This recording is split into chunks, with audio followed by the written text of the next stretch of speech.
So I run Berry Forest Kindergarten and Nature School, and our kids go from in the main program from 3, and our oldest right now is 8.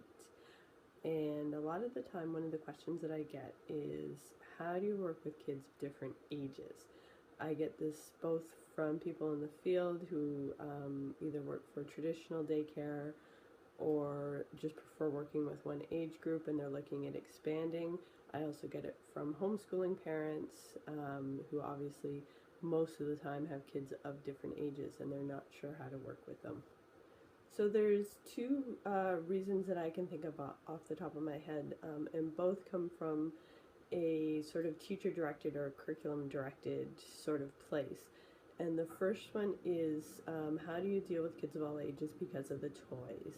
A lot of the toys are prescribed for certain ages or certain developmental levels. A lot of toys that 2-year-olds play with, 6-year-olds aren't interested in. A lot of toys that 6-year-olds play with are too complex for 2-year-olds or have too many small parts. So the prescribed toys is one of the issues that comes up.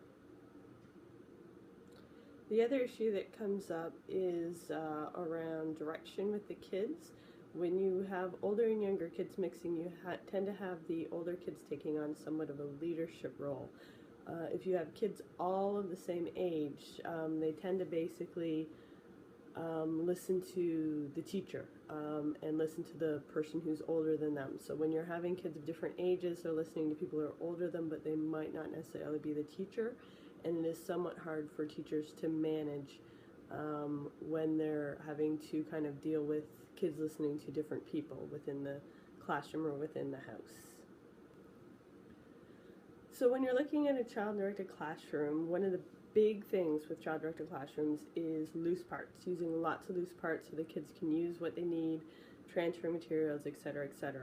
When you're working with kids of different ages, this fits in perfectly because the toys, which are for prescribed ages, don't necessarily need to happen because the loose parts are there. So the loose parts themselves will be tailored to whatever stage that they're at, so the kids who are older can put them together in sort of more complicated ways and make more complicated things. The children who are younger can use the same materials and are able to use them in a much simpler way. One thing that I can think of is at the forest school, at one point the older kids were making traps, so they were using pulleys and levers and quite complicated ways of hiding them. The younger kids saw this and they were very fascinated by the pulleys and levers, so they were using the basic pulleys and levers to bring stuff up, put stuff down. So for the question of basically leadership within the classroom and the fact that it's going to be more of a sliding scale of who's making decisions, it's very good for teachers who are wanting to move towards that child-directed or child-led type classroom. It gives them a lot of practice. The older children are able to kind of take on roles, decide some norms, decide a little bit of what's happening, and the teacher can let them do that because they're a little bit older, a little bit more mature, and they can direct things a little bit more. So the younger students or the younger children at the house are able to kind of look to the different members of the family. So having children of various ages, either at the home or at the school, for me is very rewarding. I have children myself who are both of different ages. I also run the school and have the children of different ages, and I find it's really good because it definitely keeps me challenged to make sure that there's that flow of leadership, as well as making sure that the materials that I have are going to be appropriate for whatever the children need it to be, and they don't have sort of prescribed ways of being or prescribed things that need to be done that might be good for some children but not for others.